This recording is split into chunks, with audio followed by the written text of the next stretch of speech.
خاتم النبيين يا رحمة للعالمين مولاي صل وسلم دائما أبدا على حبيبك خير الخلق كلهم محمد سيد الكونين والثقلين والفريقين من قرب ومن أجم هو الحبيب الذي ترجى شفاعته لكل هول من الأحوال مقتحم ثم الرضا عن أبي بكر وعن عمر وعن علي وعن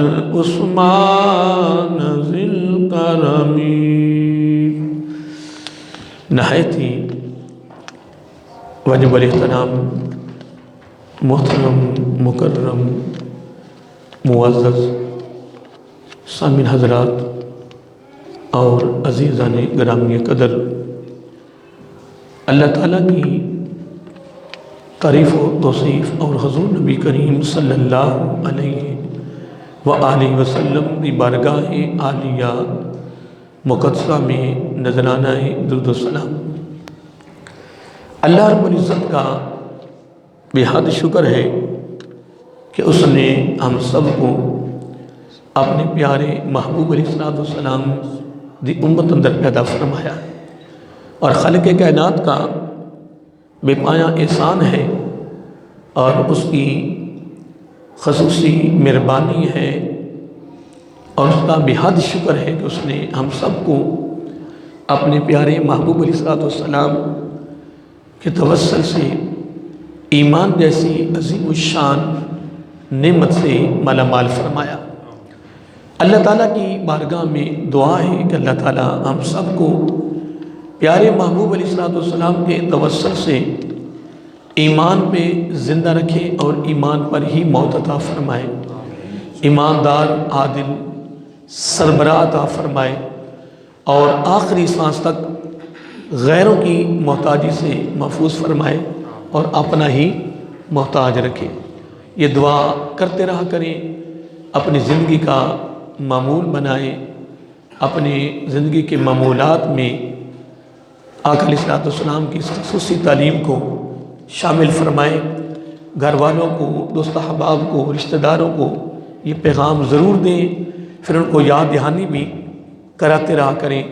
یاد دہانی کرانا اللہ تعالیٰ کی بھی سنت ہے، حضور نبی کریم علیہ السلام کی خصوصی سنت ہے یاد دہانی کرانا، تاکہ کوئی بھی ہمارا ساتھی، کوئی رشتہ دار، اہل محلہ آقا علیہ السلام کی یہ خصوصی دی ہوئی تعلیم سے اور تحفے سے محروم نہ رہے، کیونکہ دوستو سکرات موت کا سلسلہ بڑا ہی سخت ہے، اس لیے ہم آقا علیہ السلام کی دی ہوئی تعلیم پر عمل کریں گے، دعا مانگتے رہیں گے۔ یقیناً اس میں شک نہیں ہے کہ اس کی بارگاہ میں کوئی لمحہ تو ضرور آئے گا کہ اس کی بارگاہ میں ہماری دعا قبول ہو جائے گی۔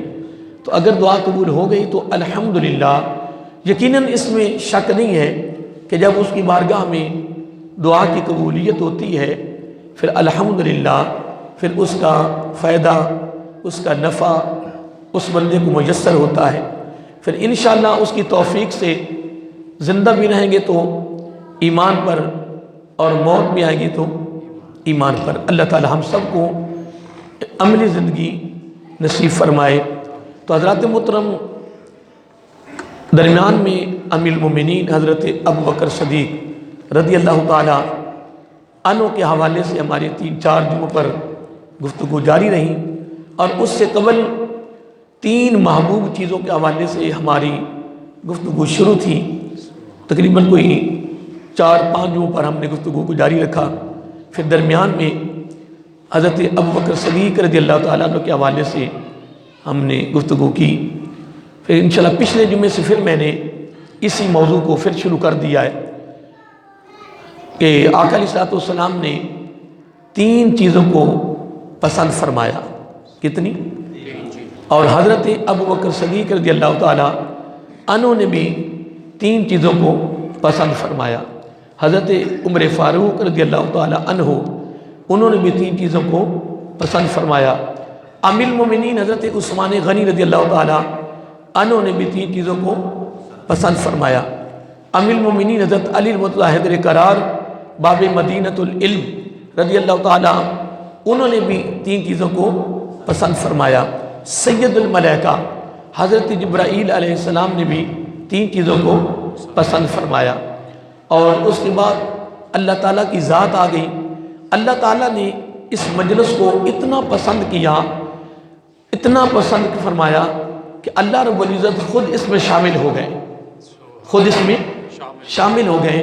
میرا آقا علیہ الصلوۃ والسلام نے حضرت جبرائیل علیہ السلام کو فرمایا کہ آپ جائیں، میرے محبوب کو میرا سلام بھی کہہ دیں، اور ساتھ میرے محبوب علیہ السلام سے فرمائیں کہ اللہ تعالیٰ فرماتا ہے کہ یہ مجلس بڑی پیاری ہے اور بڑی خوبصورت ہے، اور سب نے اپنے اپنے اظہار فرمائے ہیں، جن 3 چیزوں کو پسند فرمایا ہے، تو میں بھی 3 چیزوں کو پسند فرماتا ہوں، یعنی اپنے بندوں کے 3 عملوں کو میں پسند فرماتا ہوں۔ دیکھیں آقا علیہ الصلوۃ والسلام نے بھی 3 عمل پسند فرمائے، یعنی 3 عمل کرنے کو پسند فرمایا۔ یہ اس میں ایک نکتہ ہے، اس میں یہ ایک نکتہ ہے، یا تاکہ یہ بات واضح ہو جائے۔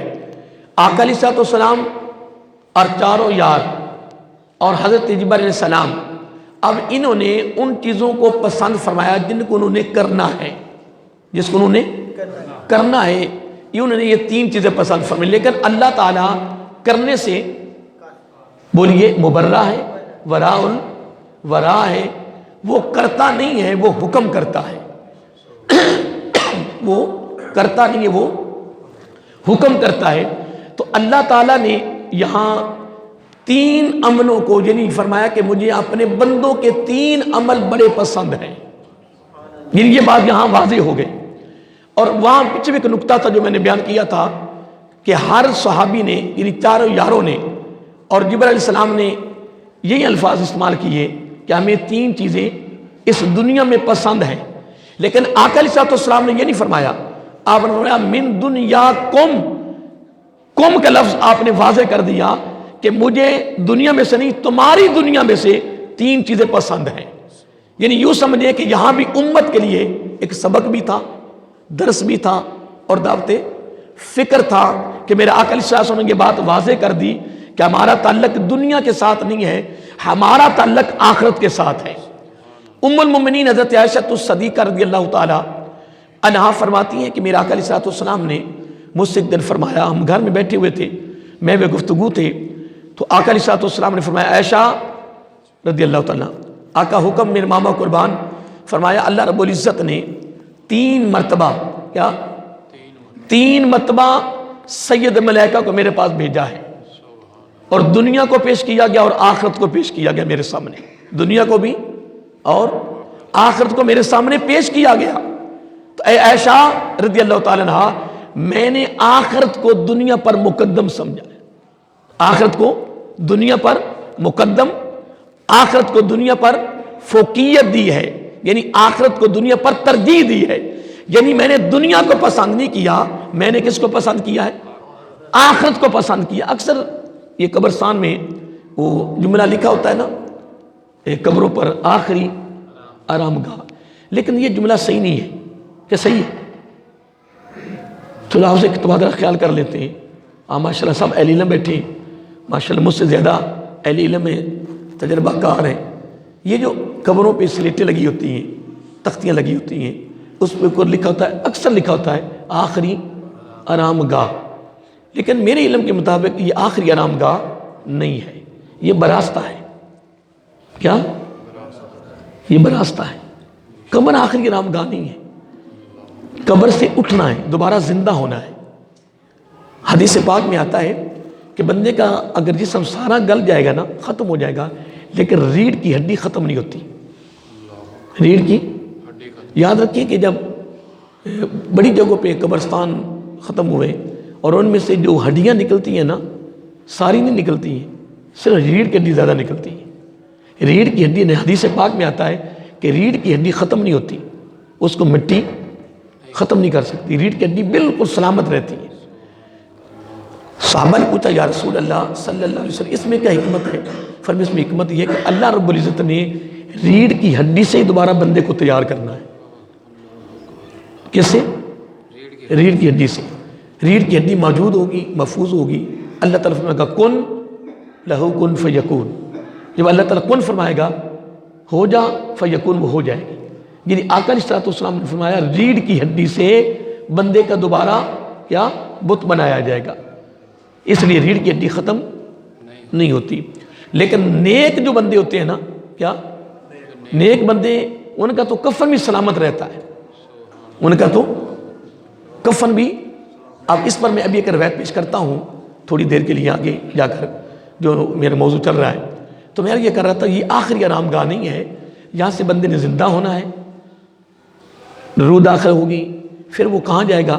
عالم آخرت میں جائے گا، یعنی قیامت کا دن برپا ہوگا، پھر وہ میزان پر اللہ کے دربار میں جائے گا، وہاں پھر اس کا فیصلہ ہوگا۔ کیا؟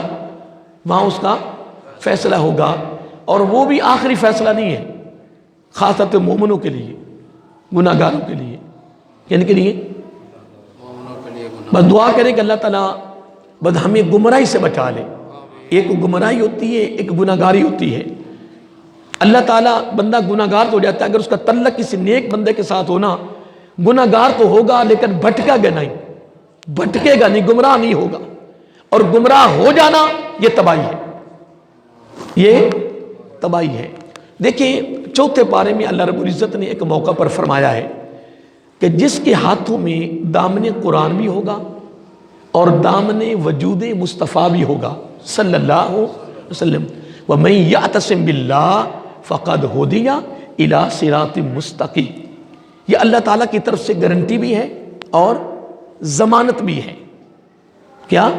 وَمَن يَعْتَصِم بِاللَّهِ فَقَدْ هُدِيَ إِلَىٰ صِرَاطٍ مُسْتَقِيمٍ، یعنی پیچھے ذکر ہو رہا ہے قرآن کا اور صحب قرآن کا، کہ جس کے ہاتھوں میں دامن قرآن بھی ہو اور دامن وجود ذات مصطفیٰ بھی ہو صلی اللہ علیہ وآلہ وسلم، وہ کبھی گمراہ نہیں ہوگا، وہ کبھی بھٹکے گا نہیں، وہ کبھی، یہ اللہ رب العزت نے ضمانت دے دی ہے دو چیزوں کی، کہ اگر پوری زندگی، ہاں گناہ گار ہو سکتا ہے، بدکار ہو سکتا ہے، اس سے گناہ سرزد ہو سکتا ہے، گناہ کا مرتکب ہو سکتا ہے، لیکن گمراہ نہیں ہوگا، بھٹکے گا نہیں۔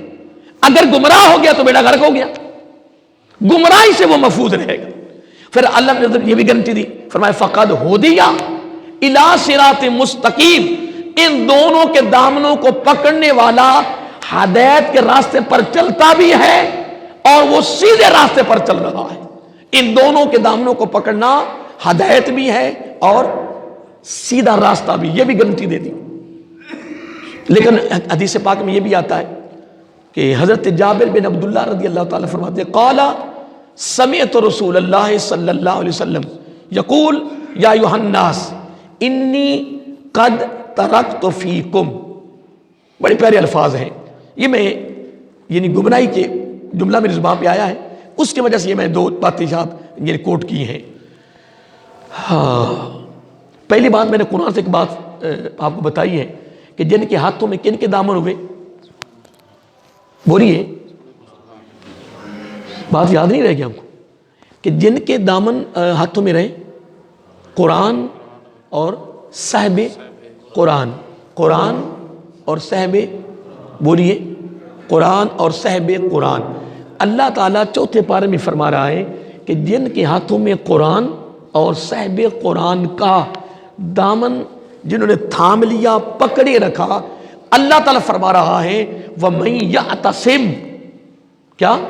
وَمَن يَعْتَصِم فَقَدْ هُدِيَ إِلَىٰ صِرَاطٍ مُسْتَقِيمٍ، رب گارنٹی دے رہا ہے کہ گمراہ نہیں ہوگا بلکہ ہدایت اور سیدھے راستے پر چلتا رہے گا۔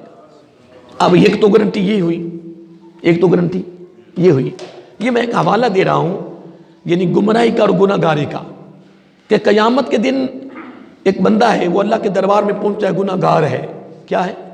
گنہگار، اس کے لیے فیصلہ ہو گیا دوزخ کا. کیا ہو گیا؟ اب اس کے لیے بھی دوزخ آخری آرام گاہ نہیں ہے، کیونکہ حدیث پاک بھی آتا ہے کہ یہ جو ہم قرآن کی باتیں کرتے ہیں، حدیث کی باتیں کرتے ہیں، صحابہ کی زندگی بیان کرتے ہیں، اولیاء کی کرتے ہیں، ڈرانے کی باتیں کرتے ہیں، خوف کی باتیں کرتے ہیں، تیاری کی باتیں کرتے ہیں، آخرت کی باتیں کرتی ہیں، یہ سارے اس عذاب سے بچنے کے لیے سبق دیا جاتا ہے، کیونکہ وہ عذاب بڑا سخت ہے. وہ عذاب بڑا سخت ہے. اس عذاب سے بڑوں نے پناہ مانگی، بڑوں نے. اب یہ تفصیل گفتگو ہے، اس میں صحابہ کرام ہیں، تابعین ہیں، تبع تابعین ہیں، اس میں مفسرین بھی ہیں، محدثین بھی ہیں، مورخین بھی ہیں، اس میں ائمہ فقہا بھی ہیں، ائمہ مجتہدین بھی ہیں، صوفیہ کرام بھی ہیں، اولیاء کرام بھی ہیں. نیک لوگوں کی بات کر رہا ہوں میں، جو ہائی لیول کے نیک ہیں، وہ روتے گئے ہیں، وہ روتے گئے ہیں اللہ کے خوف سے اور اللہ کے عذابوں سے اپنے آپ کو بچانے کے لیے، کہ اللہ کا عذاب بڑا سخت ہے، بڑا شدید عذاب ہے، اس سے پناہ مانگی. اب اس عذاب کی وجہ سے یہ سارا درس ہو رہا ہے. اب مسلمان اگر گمراہ نہیں ہوا، ایمان پر زندہ رہا لیکن گناہ گار ہے، بدکار ہے، لیکن زندہ بھی رہا تو ایمان پر، اور موت آئی تو ایمان پر، لیکن گمراہ نہیں ہوا، کیونکہ ایمان سے ہٹ جانا یہ گمراہی ہے، بھٹک جانا یہ بے ایمانی ہے. اور اگر وہ گناہگار رہا، گناہگار ہو گیا، مرتکب ہو گیا گناہوں کا، لیکن بھٹکا، گمراہ نہیں ہوا، زندہ ایمان پہ، موت، اب وہ قیامت کے دن اس کا فیصلہ دوزخ کا ہو جائے. لیکن آقا علیہ الصلوۃ والسلام فرمایا ایک دن ضرور وہ جنت میں داخل ہو جائے گا. کافروں کا تو پکا فیصلہ ہے نا، جو قرآن مجید میں موجود ہے. قرآن کی نص سے غیروں کے لیے، کافروں کے لیے یہ فیصلہ ہے. جتنے بھی دوسرے مذاہب ہیں ان کا اللہ رب العزت نے قرآن مجید میں فیصلہ کر دیا ہے کہ ان کا ٹھکانہ کیا ہے؟ جہنم مستقل. اور میں اس لیے کبھی کبھار تقریروں کے دوران یہ بات کرتا رہتا ہوں کہ یا کسی چیز کو دیکھ کے نا حسد پیدا نہ کیا کرو، نہ کبھی سوچا کرو کہ میں غریب ہوں، میرے پاس یہ نہیں وہ نہیں. نا تو اس سے بڑا امیر کوئی نہیں ہے، تو اس سے بڑا کوئی امیر ہے ہی نہیں. کیونکہ میں اکثر کہتا رہتا ہوں کہ پوری دنیا کے غیر مسلم، سارے جتنے غیر مسلم ہیں، ان کے پاس وہ دولت نہیں جو تیرے دامن میں ہے، اور اس کو کہتے ایمان. اور اگر ایمان تیرے دامن میں ہے تو غریب کیسے؟ غربت کس کو کہتے ہیں؟ کہ مال نہ ہو. غربت کس کو کہتے ہیں؟ کہ دولت نہ ہو. غربت کہتے ہیں کہ پھٹے پرانے کپڑے ہوں. میں کہتا ہوں یہ غربت نہیں ہے، یہ تو اونچ نیچ، اتراؤ چڑھاؤ اور اوکھی سوکھی، یہ تو زندگی گزر جانی. محترم، گزرتی رہی، گزر رہی ہے اور گزرتی رہے گی. یہ اتراؤ چڑھاؤ یہ رب کی تقسیم ہے. کبھی نہ سوچا کریں کہ اس کا لباس کمال ہے، اس کی گاڑی کمال ہے، اس کا مکان بڑا کمال ہے، کاروبار کمال ہے، جی پرازوں کمال ہے، کہ مارکیٹوں کمال ہے، کہ مرنا نہیں، اسے مرنا نہیں. بولیے، اسے مرنا ہے. اس نے 2 چادروں میں لپٹ کے نیچے نہیں جانا. تو جو چلے گئے ہیں بڑے بڑے مالدار، چلے گئے زمین میں، چلے گئے. ہم ایک دن کہیں کھڑے تھے، کس پروگرام میں شامل ہو رہے تھے، تو نا ہمارے سامنے ایک گاڑی میں آیا. یہ جو بڑی گاڑی ہوتی نا، بڑی قیمتی گاڑی ہے، یہ کالے رنگ کی. اس گاڑی میں آیا تو میرے جتنے ساتھی تو دیکھنے لگ گئے. کیا ادھر جب دیکھنے لگ گئے تو میں کہا پریشان نہیں ہونا ہے، میں کہ یار پریشان نہیں ہونا کہ یہ گاڑی میں آیا ہے. ابھی یہ گاڑی سے جب نیچے اترے گا نا تو یہ ہماری طرح کا ہو جائے گا. جملہ میرا سمجھا نہیں آپ نے؟ میں کہ جب یہ گاڑی سے نیچے اترنا نا، جس طرح ہم زمین پہ کھڑے نا، اس طرح زمین پہ کھڑے ہو جانا. ہم نے زمین پہ چلنا ہے، اس نے بھی چلنا ہے. تو پھر فرق کیا رہا؟ وہ جتنی دیر گاڑی میں وہ گاڑی میں، تو جب اس نے نیچے اترنا پھر اپنی طرح کا ہو جانا ہے. تو نمبر ادھر بھی اپنی طرح کا ہو جانا ہے. تو پھر وہ کیا کہتے ہیں، بڑا جملہ خاص ہے، بڑا خاص جملہ ہے کہ جب تک دنیا میں ہے، جب تک دنیا میں ہے، وہ میرے خیال میں کون بڑا پیارا ہے، میرے ذہن میں نہیں آ رہا. ہاں، یعنی بستر اور خاک پہ سونے والوں کا خواب ایک ہی ہے، تو مرنے کے بعد جگہ بھی. تو پھر امیری غریبی کہاں ہوئی؟ کیوں انسان سوچتا ہے؟ میں اکثر کہتا ہوں نہ سوچا کرو یار. اللہ کا شکر ادا کرو. خدا کی عزت کی قسم, اگر رب ہمیں کسی غیر مسلم کے گھر میں پیدا کر دیتا, میں مسلمانوں کے گھر میں پیدا ہونے کے باوجود جب یہ خیال آتا ہے نا تو میرا جسم کانپ جاتا ہے. جبکہ میں مسلمان ہوں, میں مسلمانوں کے گھر میں پیدا ہوں, مسلمانوں کے گھر میں رہ رہا ہوں, دین میں ہوں, لیکن پھر بھی جب خیال آتا ہے نا کہ خدا نہ خواستہ اب رب ہمیں غیر مسلم کے گھر میں پیدا کر دیتا تو میرا جسم کانپ جاتا, خوف طاری ہو جاتا, ڈر لگتا. اس لیے میں کہا کرتا ہوں کہ ہر وقت زبان پہ یہ جملہ استعمال کرتے رہا کرو, الحمدللہ الحمدللہ. اس کا فائدہ یہ ہوگا کہ تمہارے ایمان کے اندر مزید تقویت پیدا ہوگی, کیونکہ جس نعمت کے استعمال پر بندے کو فائدہ پہنچے وہ رب کا شکر ادا کرے تو اللہ تعالیٰ کو یہ ادا اتنی پسند ہے, لَأَزِيدَنَّكُمْ, اللہ اس میں اضافہ کرتا رہتا ہے, وہ بڑھتا رہتا کام, وہ کام. تو جب ہم ایمان کے ملنے پر رب کا شکر ادا کریں گے تو لَأَزِيدَنَّكُمْ, ہمارے ایمان کے اندر تقویت پیدا ہوگی. کیا ہوگی؟ اضافہ ہوگا, ایمان مضبوط ہوگا اللہ کا شکر ادا کرنے پر. جو قرآن فیصلہ ہے, تو جب ایمان مضبوط ہوگا, پختہ ہوگا, تقویت پیدا ہوگی, پھر اس کا سب سے بڑا فائدہ یہ ہوگا کہ انشاءاللہ زندہ بھی ایمان پر اور موت بھی ایمان پر ہوگی. بات یاد رہے گی؟ بولیے. تو میں ایک بات یہ کر رہا تھا کہ اصل میں جتنے لوگ اللہ کے خوف سے ڈرے نا, وہ اسی چیز سے ڈرے ہیں کہ وہ عذابات بڑے سخت ہیں. اللہ تعالی ہمیں اپنے عذابوں سے محفوظ فرمائے, بڑے بڑے. آئیے محترم, ٹائم تھوڑا رہ جائے گا. میں بات کر رہا تھا کہ آقا علیہ الصلوۃ والسلام نے اس دنیا میں سے کتنی چیزیں پسند کی ہیں. یہ میں نے عربی میں ساری چیزیں کوٹ کر دی ہوئی ہیں الحمدللہ. عربی میں یہ ساری, میں اس کی عربی مکمل حدیث سے ساری بیان کر دی ہوئی ہیں. اب تو میں اس کی تفصیل میں داخل ہو رہا ہوں. یہ پچھلا جمعہ جو تھا نا, یہ میں نے 4-5 جمعے پڑھا چکا تھا عربی میں, ساری چیزیں بیان کر چکا تھا. پھر میں درمیان میں 3-4 جمعے حضرت ابوبکر صدیق کے حوالے سے بیان کیے. پچھلے جمعے سے پھر میں نے اس پروگرام کو پھر شروع کیا, اور پچھلے جمعے پہ 3 چیزیں وہ میں نے بیان کی جو اللہ رب العزت نے پسند فرمائی, وہ بھی بندوں کے عمل, کہ مجھے بندوں کے 3 عمل بڑے پسند ہے. اب تفصیل میں جا رہا ہوں کہ آقا علیہ الصلوۃ والسلام نے فرمایا تمہاری دنیا میں سے مجھے 3 چیزیں بڑی پسند ہیں. اس میں سے پہلی چیز ہے خوشبو, دوسری ہے نیک عورت, اور تیسری ہے نماز. یہ آقا علیہ الصلوۃ والسلام نے تینوں کو پسند فرمایا ہے. اب اس کی میں تفصیل میں 1-2 باتیں کرنی ہے. وہ یہ ہے کہ آقا علیہ الصلوۃ والسلام کو خوشبو لگانے کی ضرورت نہیں تھی. یہ جملوں پہ آپ غور کرنا ہے. میں نے اگلے جمعے تک اس کو نہیں لے جانا, جبکہ ہم اگلے جانا چاہو تو اس پہ بڑی تفصیل گفتگو ہے. جس جس کو خوشبو کو پسند کیے وہ الگ حصہ ہے, خوشبو کس طرح لگے وہ ایک الگ حصہ ہے. پھر آقا کے پسینے کے اس پر روایت ہے, ہاتھوں کو بہت سے, اس کو اجمالی طور پہ نا 2-3 باتیں کر کے میں بات ختم کر دینی ہے, کیونکہ یہ 21 چیزیں ہیں. کتنی؟ 21. ہم 21 جمعے پڑھائیں گے. اگر چاہوں تو ایک جو اس میں چیزیں پسند ہیں اس پہ کئی جمعے چل سکتے ہیں. نیک عورت ہے, بڑے جمعے چل سکتے ہیں. قرآن سن میں بڑی بڑی روایات ہیں. خوشبو پر بڑے تفصیل گفتگو چل سکتی ہے. اور نماز, میرا کہنا نماز میری آنکھوں کی, یہ نہیں, دیکھو فرمایا خوشبو پسند, نیک عورت پسند, لیکن جب نماز کی باری آئی تو سرکار نے یہ نہیں فرمایا نماز, فرمایا نہیں جعلت قرۃ عینی, یہ جملہ فرما کر پھر فرمایا نماز. نہیں بات سمجھے, یہ نقطہ میں نے بیان کیا ہوا ہے لیکن دہرا رہا ہوں کہ نبی نے فرمایا مجھے 3 چیزیں پسند ہیں. کیا کون کون سی؟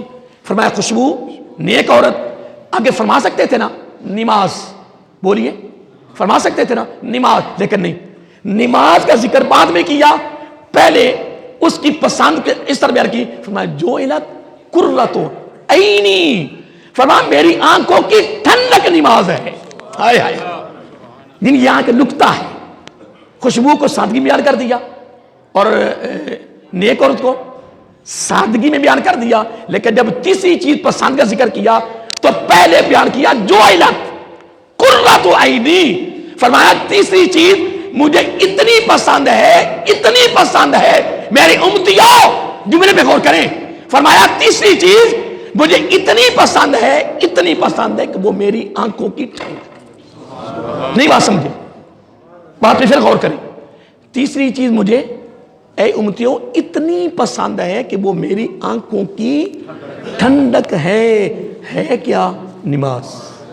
اندازہ لگا کہ میرے آقا کے بیان کرنے کا طریقہ کتنا خوبصورت ہے. تو اگر نبی پاک یہ فرمائے کہ تیسری چیز مجھے اتنی پسند ہے کہ میری آنکھوں کی ٹھنڈک ہے، تو ہمارا حال کیا ہے؟ پہلے یہ دیکھو نا کہ ہمارا حال کیا ہے. تو ادھر نبی کے محبت کے دعوے بھی کریں اور نبی کی جنابی عشق کے دعوے کریں، نبی کے نام کے نعرے لگائیں.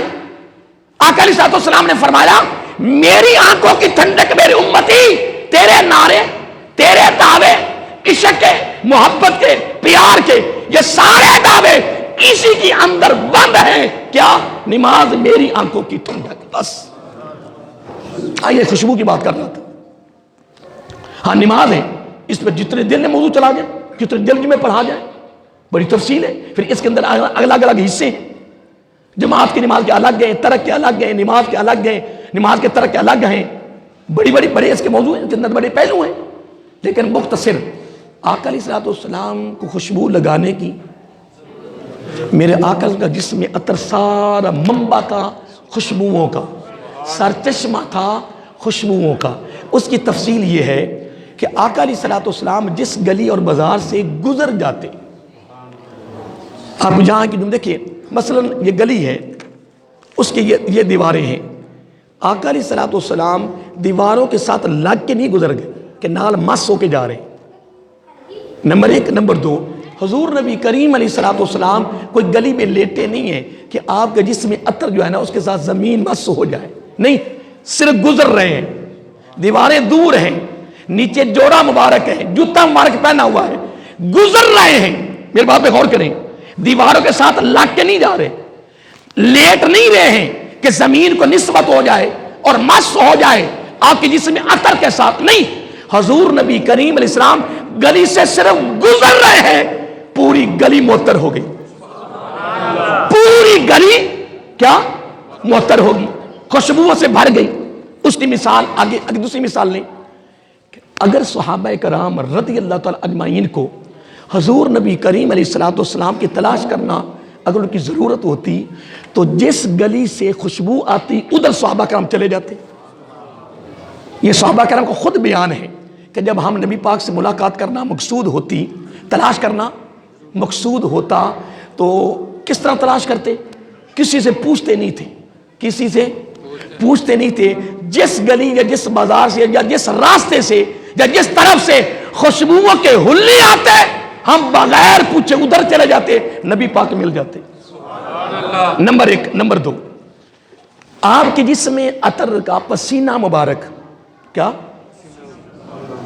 میں اس کی تشریح کر رہا ہوں کہ آقا علیہ السلام کا یہ پہلی بات یہ کی تھی کہ خوشبو لگانے کی ضرورت نہ تھی، خوشبو کو پسند کیا. جملوں پہ غور کریں، خوشبو کو پسند کیا کہ خوشبو مجھے بڑی پسند ہے. تو خوشبو کا مطلب ہوتا ہے لگانا. کیا؟ میرے آقا نے مجھے خوشبو بڑی پسند ہے. نمبر ایک. نمبر دو، میرے آقا کو خوشبو لگانے کی ضرورت اس لیے نہیں تھی کہ میرے آقا کا جسم عطر منبع اور سر چشمہ تھا خوشبوؤں کا. پھر اس کی بات تشریح شروع کر دی ہے کہ جس گلی یا جس بازار یا جس راستے سے گزر جاتے ہیں وہ کیا معطر ہو جاتی، وہاں سے خوشبوؤں کے حلے آتے.